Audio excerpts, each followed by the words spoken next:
amigos y amigas, hoy invitamos a meter las patas en el barro a Gustavo López, presidente de Forja, ex vicepresidente del ENACOM, en la última gestión, el gobierno de Alberto Fernández. Ya está del otro lado. ¿Cómo andas, Gustavo? Gracias por aceptar la invitación. No, gracias a vos, Manuel, gracias a tu equipo, bueno, y a meter las patas en el barro. Qué desafío. Vamos, vamos, ya lo has hecho con mi viejo varias veces. Sí, exactamente, exactamente.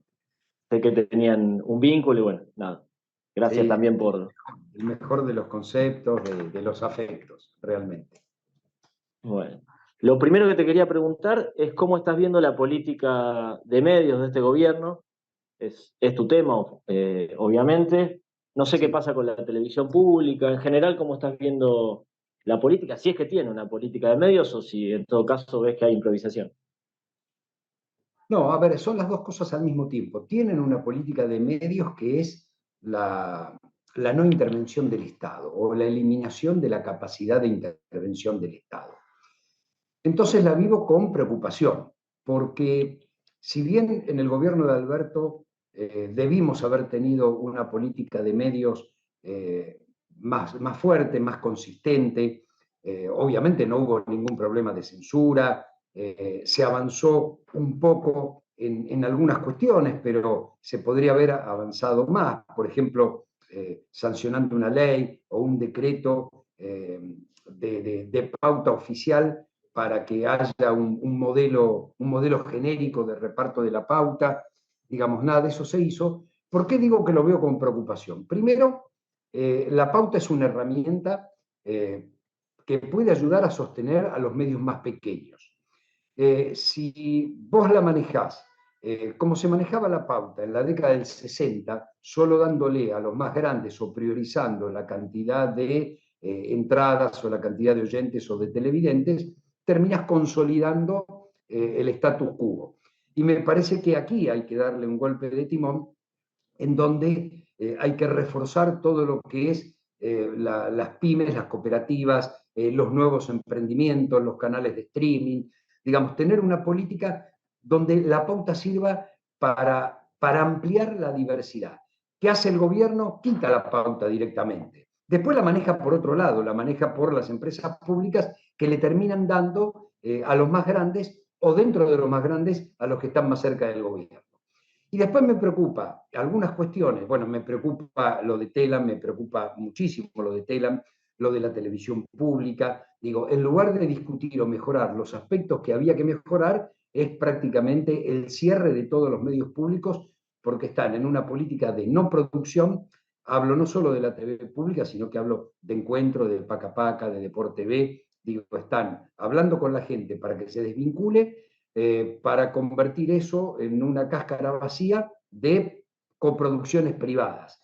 Y me parece que se pierde la posibilidad de lo público. Cuando fue la pandemia, Canal 7 y Encuentro transmitían 5 o 6 horas por día para que los chicos tuvieran no solo programas educativos, sino programas culturales y programas para niños, niñas o adolescentes. La producción la hacía Encuentro junto con la televisión pública, Radio Nacional, y lo ponía al servicio del resto de los canales, lo mismo hacía Radio Nacional. Cuando vos dejás de producir esas cosas, en el caso de Radio Nacional, eliminás la programación local, tenés 49 emisoras que van a repetir lo que sucede en la ciudad de Buenos Aires. Y me parece que, bueno, eso es atentar contra el federalismo, contra la diversidad, contra los giros idiomáticos. Y con respecto a algunas medidas que se están tomando o que se van a tomar dentro de poco tiempo, esto también va a atentar contra la diversidad y la pluralidad. Hoy los canales de cable, las empresas de cable en realidad, tienen la obligación de subir a todos los canales de noticias y a todos los canales de aire en el lugar de cobertura. Esa obligación se va a sacar y si se llegara a sacar, queda en manos del cablero decidir qué va a ver o qué puede ver el televidente o el abonado a su cable.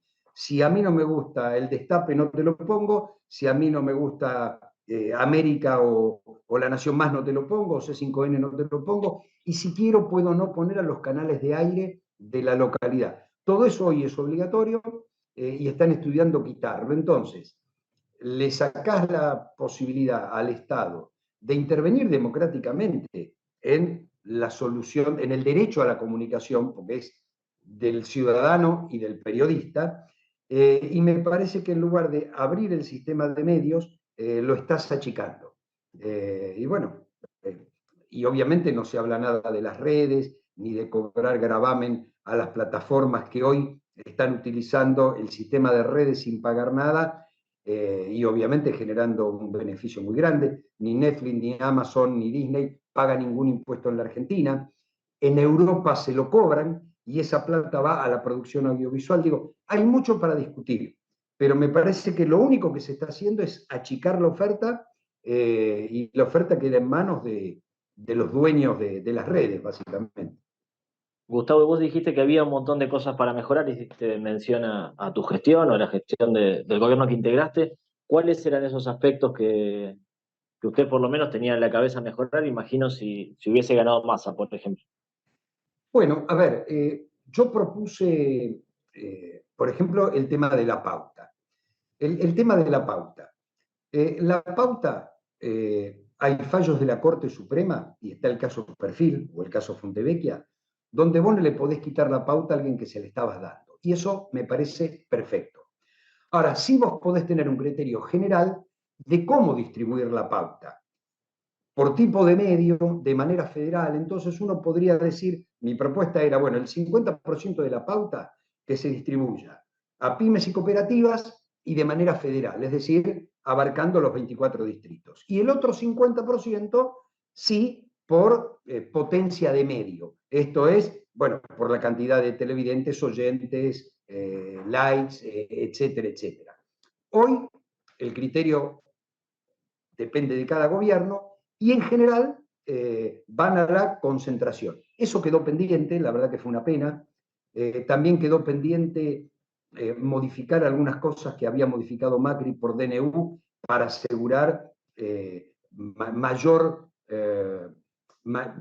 mayor diversidad y pluralidad en el transporte de canales.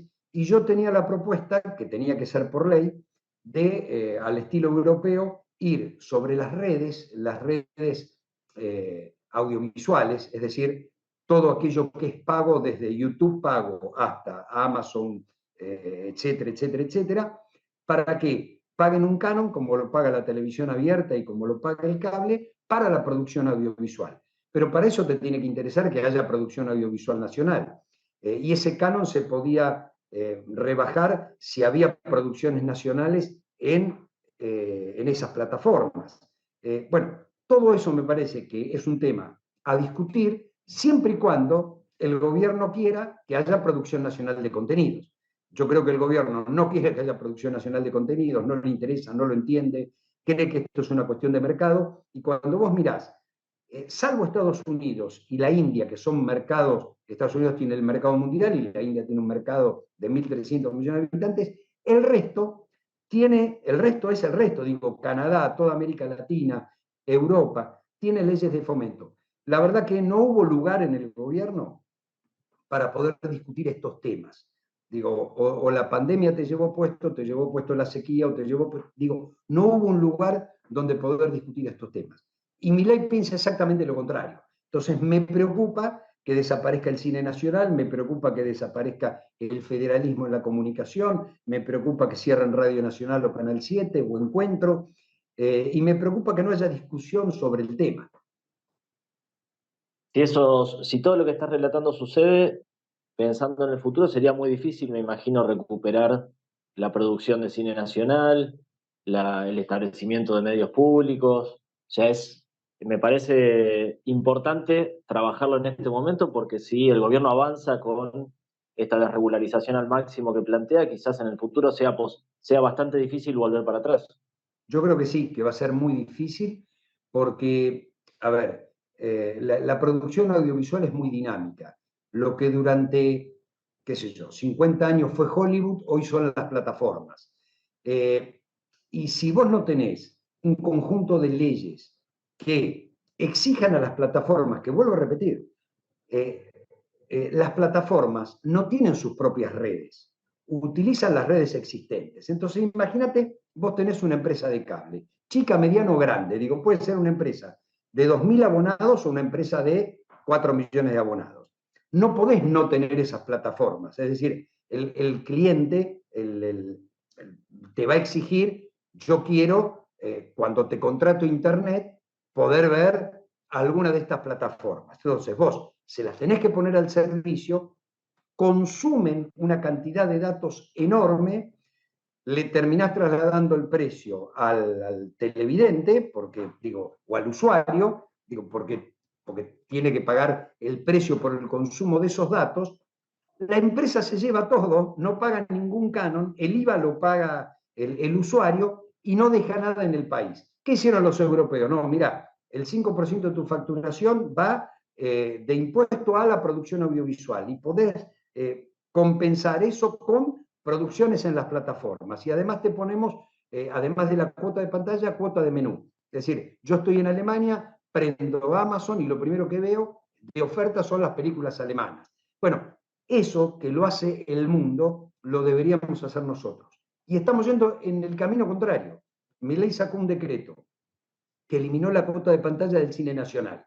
Es decir, es el primer paso para después de financiarlo y decir, si nadie lo ve, claro, nadie lo ve porque entre poner intensamente o poner Goyo, que la fui a ver ayer, voy a poner intensamente porque tengo asegurado mundialmente un éxito. Bueno, para eso se hicieron las leyes, pero vuelvo a repetir, no es en la Argentina, es en todo el planeta que esto existe, porque si no, perderíamos nuestra propia identidad. Lo mismo pasaría, no sé, si no fomentás el libro o si no fomentás otras cuestiones culturales. Y con la libertad de expresión pasa lo mismo. Así que, no, yo estoy preocupado porque vamos a una desregulación total del mercado donde la tendencia es a la concentración monopólica por una cuestión de costos, nada más que eso. Gustavo, hablaste de libertad de expresión recién. ¿Cómo ves el vínculo de Milei con el periodismo? Pues por momentos Milei los trata como si fuera la casta, este enemigo que construyó, y por otros momentos destaca que hay conferencia de prensa todos los días, que se les da explicación al periodista. ¿Cómo ves ese vínculo?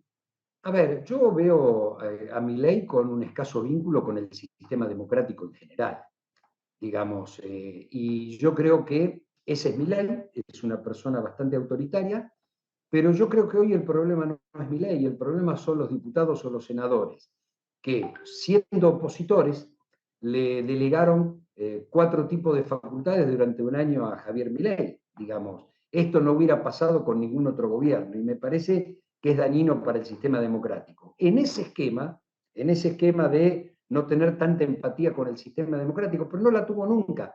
Digo, yo lo he escuchado en TN cuando la periodista le preguntaba qué piensa de la democracia, no contestó y esquivó la pregunta y esquivó la repregunta. Entonces, corresponde a las instituciones, y digo, diputados, senadores, Poder Judicial, que todo esto se respete. En ese marco, bueno, la libertad de expresión está limitada a que hablen bien de él. Si no, son ensobrados, amenaza con ojalá que le cierren el diario, ojalá que le cierren el canal. Digo, decir que nuestra democracia está, hasta ahora, lo suficientemente consolidada y el sistema de medios está lo suficientemente curado de espanto de lo que fueron las dictaduras o las arbitrariedades en un pasado que por suerte vos no viviste, pero que a mí me tocó vivir, que bueno, que es difícil que un gobierno pueda ir contra la libertad de expresión en términos reales. Ahora, en términos simbólicos lo hace todos los días. Y la oposición, digo, la oposición que lo acompañó a Milei en términos parlamentarios, pero también la oposición que se opuso a Milei, que quizás está un poquito dispersa, a veces desaparecido, dejando algunos vacíos. ¿Cómo la estás viendo vos? ¿Terminó de entender el fenómeno Milei? ¿Le cuesta entenderlo? ¿No sabe cómo posicionarse? Bueno, yo creo que hay 2 tipos de oposición, la llamada oposición amigable, que me parece que está cediendo su responsabilidad de opositor. Fácil. A ver, yo soy contrario a la ideología de Milei, entonces no lo hubiera votado prácticamente nada por una cuestión de fondo. Ahora, también hay una cuestión de forma que hace al sistema democrático y tanto el DNU 70 como la delegación de facultades son inconstitucionales. Entonces, que en diputados no analicen el decreto 70 es una falta grave de los diputados. Y que le hayan delegado las facultades, tanto diputados como senadores, realmente está muy en el borde del artículo 29 de la Constitución de la delegación prohibida y traición a la patria. Es decir, vos tenés un rol que cumplir. El rol de Loredo es ser opositor, porque a Yarlora no le vota esas facultades, pero tampoco se las hubiera votado ni a Cristina ni a Alberto. Entonces, ellos ideológicamente se han corrido a la derecha, hablo de un sector importante del radicalismo, un sector importante del peronismo federal, obviamente el PRO, y le votan cualquier cosa. Yo creo que ahí hay dos planos. Le podés votar porque ideológicamente estás de acuerdo, pero no le podés otorgar determinados poderes que atentan contra la Constitución Nacional. Y con respecto a Unión por la Patria, hoy mi partido, digamos, forma parte, si bien los frentes electorales son para cada elección, nosotros tenemos muchas coincidencias. De hecho, el gobernador de Forja, que es Melella en Tierra del Fuego, fue uno de los 5 que no fue a firmar el Pacto de Mayo. Es decir, hay coincidencias ideológicas. Creo que está faltando liderazgo, que está faltando claridad en la oposición y que está faltando convocatoria a un diálogo político. ¿Por qué te lo digo? Nosotros como Forja estamos dialogando permanentemente con otras fuerzas. Nos sentamos a dialogar una vez por semana con algunos radicales, con algunos peronistas, como Agustín Rossi, como Federico Storani. Forja está trabajando con Ricardo Alfonsín juntos en la provincia de Buenos Aires, es decir, estamos armando juntos en la provincia de Buenos Aires, estamos dialogando con UP de Claudio Lozano. Ahora, la centralidad, ¿quién es? El PJ.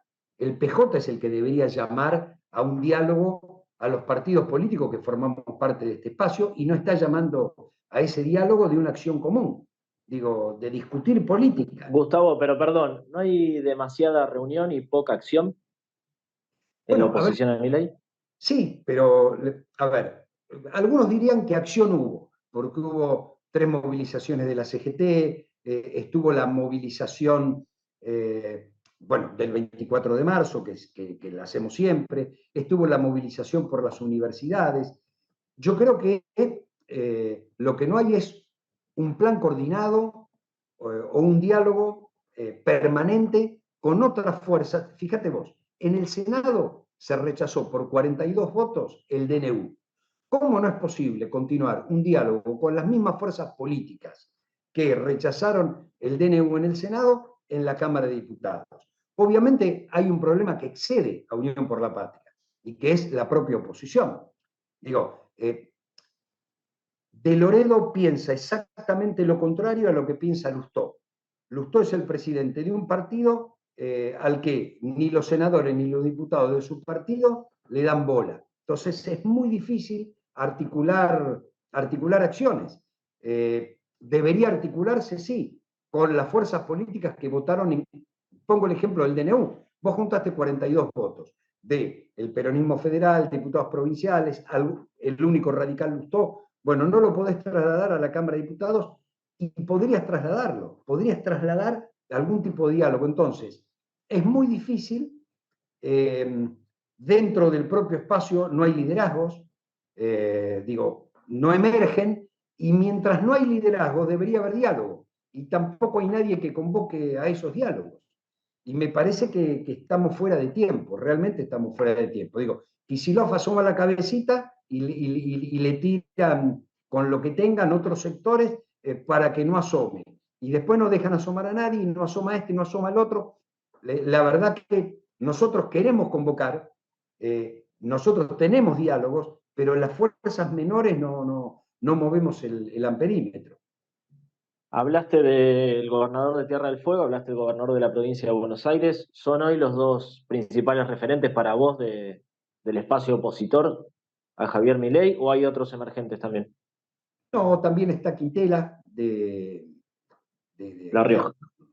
de Quintela de La Rioja. Los 5 que no firmaron, bueno, fueron Quintela, Infran, Silioto, Melesi y De La Kicillof. Pampa y sí. Claro. Creo que, a ver, todos son muy valiosos.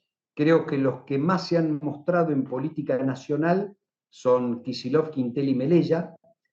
Y Melella con una posición bastante firme, o muy firme, con temas económicos, con temas de Malvinas, es decir, fue más allá, pero bueno, es una provincia la menos poblada de la Argentina, la más grande territorialmente porque tiene la Antártida, pero la menos poblada de la Argentina. Pero eso es coherencia política. Ahora, ¿cuántos gobernadores no firmaron? 5. 4 son del PJ y 1 es de Forja. Sé que Kicillof habla con Melella y lo invita a reuniones, pero el PJ no nos ha invitado a Forja a ninguna reunión en ningún lado. Entonces, teniendo uno de los 5 gobernadores que no firmó, me parece que está faltando eso. Que bueno, es cierto que el peronismo tiene que resolver su interna, pero bueno, en el medio están pasando muchas cosas y hay que hacer las dos cosas al mismo tiempo. Pasan muchas cosas y ya todos están hablando, por lo menos por abajo, nadie en público, de la próxima elección. Falta un año por lo menos para que se cierren las listas, las alianzas. Parece mucho tiempo, pero en política es poco. ¿Vos cómo te imaginás ese mapa el año que viene? Tanto cómo ves la coalición pro Libertad Avanza, el papel del radicalismo y sobre todo el espacio que vos conformás y el ecosistema peronista y kirchnerista. Mira, el espacio que nosotros conformamos con Forja tiene una mirada, primero, son elecciones legislativas, es decir, no está en juego ninguna intendencia, ninguna gobernación, salvo la de Corrientes y Santiago del Estero, que votan aparte, pero digo, son elecciones, en todo caso, legislativas provinciales y legislativas nacionales. Quiere decir que uno puede acordar estrategias con los aliados e incluso dentro de acordar esa estrategia, ir solos. Digo, nosotros, por ejemplo, en Provincia de Buenos Aires, con Ricardo Alfonsín, ¿qué estamos pensando? No vamos a convocar al peronismo. Al peronismo lo convoca el peronismo. Ahora, nosotros podemos convocar al radicalismo alfonsinista, lo debemos convocar, al progresismo en general, al filo radical, al socialista independiente o a la izquierda independiente, y me parece bueno, que podemos darnos ese trabajo para un modelo de país, porque recién en el 27 se van a discutir la presidencia de la nación, y me parece que tenemos la oportunidad de crecer políticamente convocando a sectores que hoy no votarían a lo mejor directamente al peronismo, pero tienen más coincidencias con el peronismo que con el propio radicalismo, viniendo del radicalismo. Porque a ver, el PRO y la Libertad Avanza van a hacer lo que les convenga. ¿Qué significa esto? Ir juntos en algunos distritos e ir separados en otros. Y la verdad que no sé cómo va a terminar, porque los dos van a querer hacer lo que le convenga y a veces esa conveniencia va a ser contradictoria entre los dos. Creo que en esa coalición, el radicalismo, hoy hay un sector que quiere seguir su alianza con el PRO y hay otro que vería con buenos ojos acercarse a la Libertad Avanza. La verdad que yo creo que están más cerca de que los dejen afuera que los dejen adentro. Ahora, en el propio radicalismo, vos tenés en la provincia de Buenos Aires Abad, que querría ir con el PRO, Manes, que querría ir solo, y yo no sé si hay alguno que quiere ir con la Libertad Avanza. Entonces, creo que también puede ocurrir que los grandes partidos vayan en cada distrito de manera diferente de acuerdo a la conveniencia del distrito. Pueden ir solos, pueden ir en una alianza, pueden ir en otras. Ahora, yo creo que estamos en un momento muy difícil de la política. Digo, cuando vos no sabés dónde queda el norte, busca una brújula, y yo siempre le digo a los míos, la brújula en política son los principios. Rescatemos los principios, rescatemos los valores fundamentales, por qué empezamos a militar en política, cuál es nuestra idea política, creemos en la libertad y en la justicia social, creemos en la equidad, creemos en la intervención del Estado. Bueno, si creemos en todo esto, creemos en la democracia y creemos en la república, bueno, vayamos con estos valores a ver cómo nos va a hablarle a los que creen en estos valores y que hoy no se identifican con su partido de origen, porque esto está pasando. Gustavo, la última te hago. A Kicillof, ¿cómo lo ves? Yo lo veo muy bien, lo veo que está haciendo un esfuerzo enorme, dialogamos con él, tiene la responsabilidad más grande, porque tiene la provincia más importante cualitativa y cuantitativamente, es decir, por la cantidad de habitantes y por la riqueza que produce, una provincia inviable, porque la coparticipación desde el día 1 le quedó chingada, no a él, a todos los gobernadores. Sin la ayuda del gobierno nacional es muy difícil, y el gobierno nacional yo creo que va a centrar la elección en la provincia de Buenos Aires, porque es ahí donde se dirime el 2027. Así que nosotros vamos a ser muy solidarios con Axel. Creo que está haciendo una buena gobernación con lo poco que tiene, y bueno, vamos a acompañarlo estratégicamente porque creemos que es uno de los emergentes del 2027. Gustavo López, gracias por meter las patas en el barro. No, gracias a vos por acompañarme a meterla. Gracias. Abrazo grande. Abrazo.